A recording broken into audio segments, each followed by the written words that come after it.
Hi, thank you for clicking on my video. I usually post videos in the style of what I ate this week, what I've been eating lately, in like a come hang out with me style.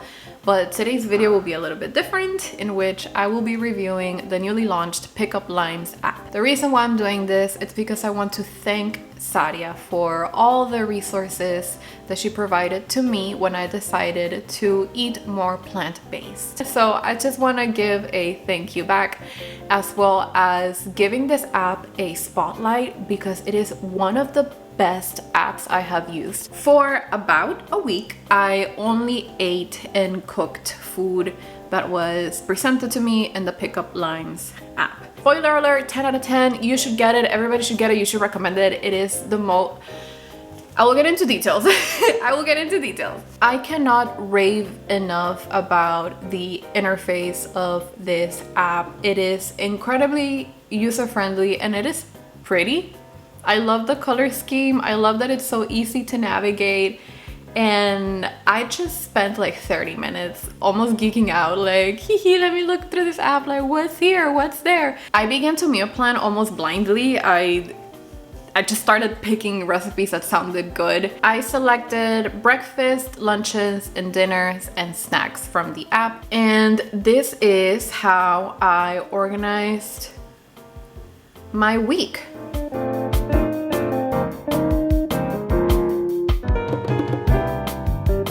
For breakfast, I wanted to follow the tropical instant oatmeal recipe, but I could not find dried or candied fruit in my supermarket. So I just followed the same steps, but I used banana and shredded coconut. For lunch, we had the chickpea noodle soup jar. The chickpea noodle jar, I have seen on YouTube that this is a thing that people do. I was just never brave enough to do it, so I did it. I will say though, I initially used salmon noodles because that's what I had available here at home.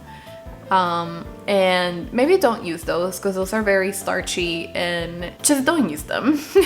On day 2 that I actually did end up taking the jar to work, I did use ramen noodles. I just repurposed from like the dollar ramen packets, and that was delicious. That is the type of noodle that you should definitely use. The chocolate breakfast pudding, even though it says breakfast, I made it as a snack. And it was delicious. It was such a nice portion. I tend to get very hungry between lunch and dinner, and no snack really satiates that hunger.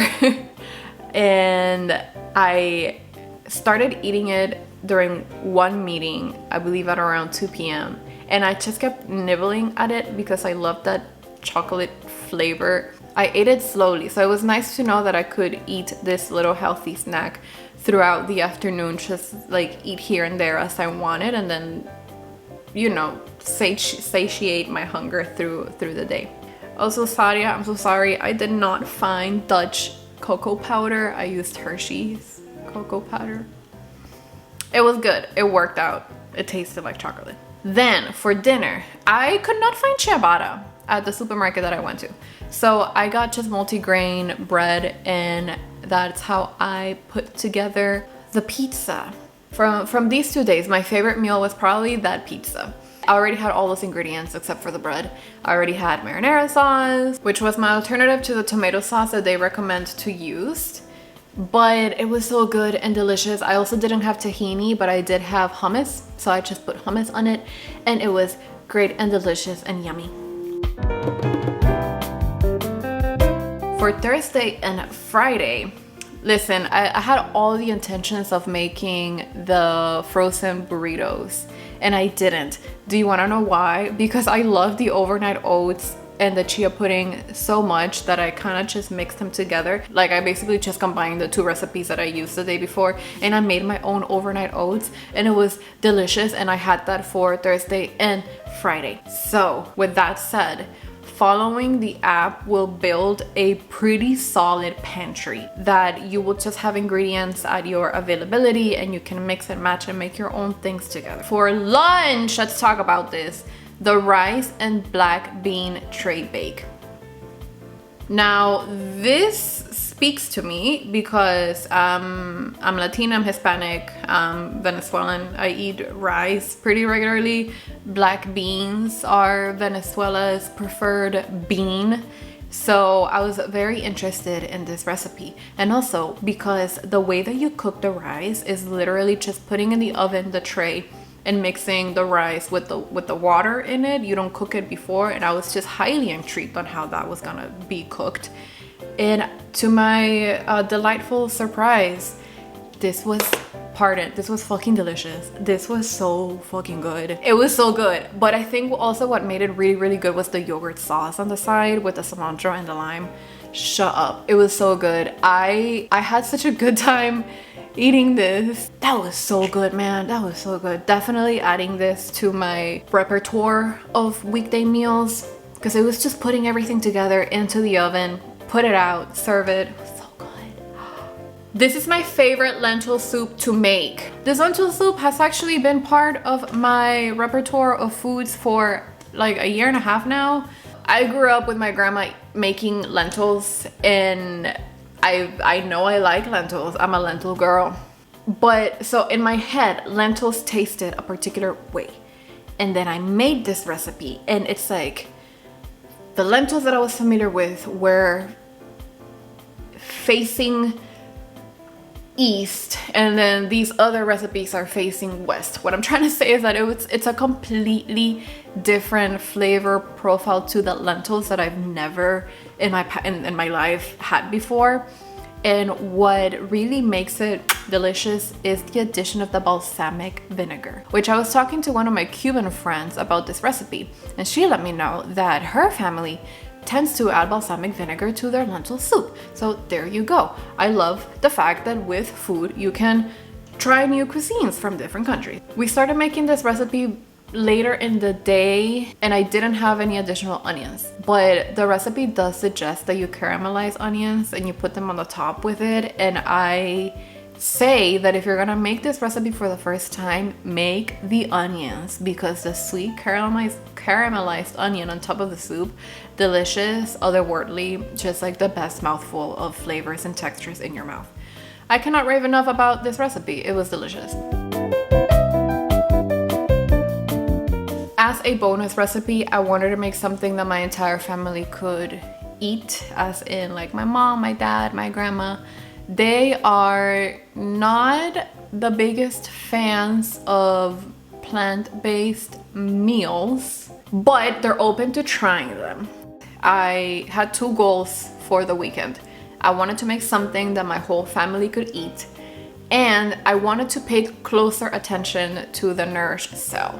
I noticed that through the week yes, I ate a lot of vegetables, but I didn't really eat a lot of leafy greens. So I used one of my favorite features of the app, which is by going to the Nourish cell and then selecting the cell that you want to focus on. And then from there, just filtering through all the recipes that are high in that nutritional value, the cell in this, the bubble in the nutrition cell.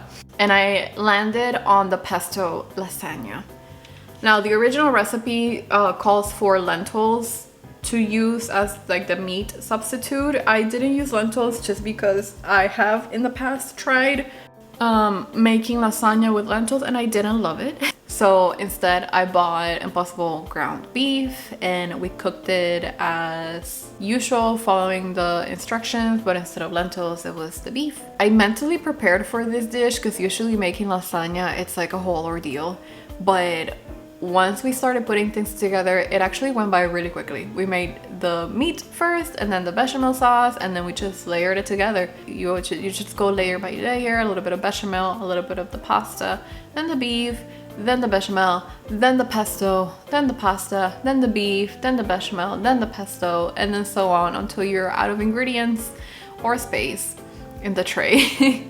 And that's what we did. We popped it in the oven. We cooked it the night before and ate it the day after. And I'm happy to announce that everybody loved it.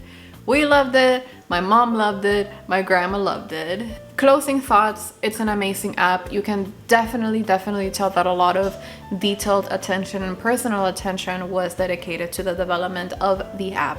It is extremely user-friendly, and not just user-friendly, but you can really tell that they put the user and the consumer first as they were creating this. It is so much fun. I love that you can personalize it as much as you want to, and I love that the possibilities of recipes are endless. I love that by cooking and eating from the app, you are building a plant-based pantry that you can just have to your disposal on days that you just need to whip things together. I love that it motivated my creativity. I love that it made me eat really well for an entire week. So with that, I tell the Pickup Lines team, you guys have done an amazing job. As somebody that needs that continuous support and resource to make sure that I am finding yummy recipes that are plant-based and that excite me, you guys are doing an excellent job with that. But to finish the video, to Sadia, Robin, and the rest of the Pickup Lines team, you guys have done an amazing job. I thank you, and I am so excited to continue to eat meals that you guys have created, written down, and laid out in such a beautiful app. I will see you in the next video, back to my usual content, but I hope you enjoyed this one. You can like, comment, subscribe, leave me a comment if you have any notes, if you want to share your experiences with the app. Okay,